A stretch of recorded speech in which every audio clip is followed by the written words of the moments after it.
Hey guys, Triumph Man from Net Game Radio. I'm here to show you the new TT eSPORTS Black Element gaming mouse. Alright, so with your mouse you get all this stuff. Disc, your box, your instruction manual, your promo, all this boring crap which nobody cares about, so we're going to get rid of it. Oh, wait a minute. You get this carry bag, which is actually kind of cool. But, on to the main reason why we're here, gathered around these PCs. Ladies and gentlemen, noobs and noobets, I present to you the TT eSPORTS Black Element gaming mouse. Alright, so let's have a look at what you actually get with the Black Element. I'm going to start off by saying, first impressions, this is a very different looking mouse to the regular black. It's got a much smaller, much slimmer profile. You can see it starts off wide and slims down to the back there. And if we turn it side on, it doesn't have that massive hump on the back like the regular black does. So it makes for a much smaller feeling mouse and much slimmer looking mouse. Now, what you can actually expect, the Black Element has 10 buttons.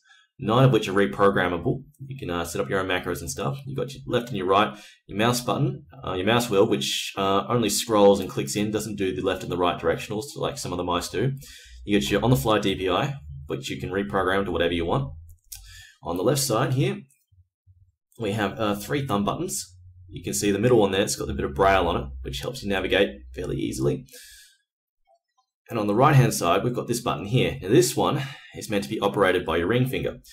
Now it looks a little awkward, but I've used it a fair bit, and in actual practice, it's quite easy to use, so it's no problems with that at all.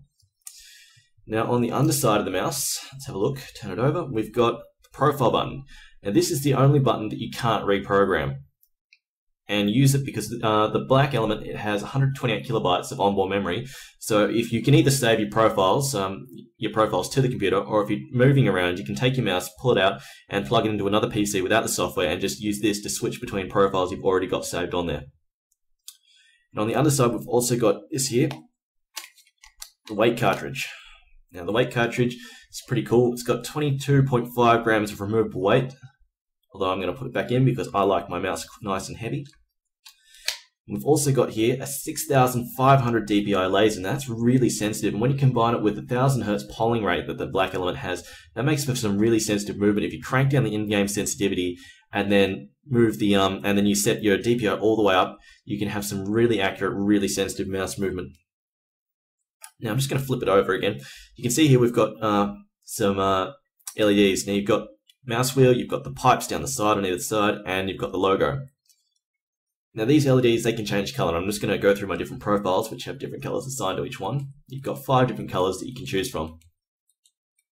So personally, I like the green the most, so I'm going to put it back to that. I've also got some other stock standard gaming stuff, gaming equipment stuff like the braided cord, which is good because it really reduces the amount of tangling you have. It makes it much easier to just have lying around on the desktop. It's also got a gold-plated USB on the other end, but I can't show you that because it's plugged in at the moment. And we've also got all over the mouse is a nice rubber finish, which is really nice. I'll talk about that a bit later. Okay, so my thoughts on the Element. Now I'm going to start this review by saying that I wasn't a huge fan of the regular black. I'm a very practical gamer. I like my gaming equipment to be like a Swiss Army knife, to have lots of functions and lots of things you can do with it. So when the regular black came out with all of one side button and no software support, really didn't do it for me. I wasn't a huge fan of it. However, the Element on the other hand, with 9 programmable buttons, software support and 128 kilobytes of onboard memory, that's definitely looking more my style. Alright, so let's talk ergonomics. First off, the 2 main mouse buttons have this nice recurved shape that allows your 2 main fingers to fit into these grooves. And that just, not only does it feel comfortable, but it gives you just a little bit of extra control with your fingertips on the edge there. It just gives them something to press up against. So that's definitely a good feature in my eyes. Secondly, like I mentioned before, the whole mouse is covered in this nice rubber-coated finish. And I don't know if anybody's ever used one of the now defunct Sidewinder series. I think it was a couple of days ago that Microsoft said they were no longer going to produce the Sidewinder mice and keyboards. But anyway, if anybody's ever used them, they'll know that they're really great mice functionally, but unfortunately, they're covered in Happy Meal plastic. They're made out of cheap plastic, which really dragged at the comfort factor. They look great, work great, unfortunately felt like a butt, like sandpaper butt. Rubber finish always applies to my books. Alright, so like I said before, the Element feels a lot smaller and looks a lot smaller than the regular black. Now, if you buy mice for large hands, or maybe you more the regular black for large hands, then I don't recommend the Element, because honestly, if you have ogre-sized hands, this really isn't going to feel that comfortable in your hands, and you're going to have a little bit of trouble navigating the thumb buttons. Also, if you're a left-hander and you play Southpaw, the Element is impossible for you to use. The thumb buttons and the side buttons are all out of whack. They're optimized for right-handers, which means it's pretty much impossible for you to try and play with your left hand. Sorry, Devil Children, you took one for the team. One issue I did have with the Element was a lack of a DPI indicator. I play with multiple DPI levels, so whenever I switched, I had to fumble back and forth a bit just to check I was on the right DPI setting. There is an overlay which comes up on the screen whenever you change your settings. However, it only appears when you alt-tab at the desktop, which is kind of useless. Hopefully they can fix that in future firmware updates. So the thumb buttons are really easy to navigate and use, even under pressure. So I'm a big fan of Heroes of Newerth, and there are some people out there that they take, instead of controlling the camera with the mouse, they use the W, A, and S, D keys to control the camera, and they bind the skills to all sorts of other random keys. So what I did was I took my 3 primary skills and bound them to the thumb buttons there, and I took my ultimate skill, the last one, and bound it to my ring finger button there.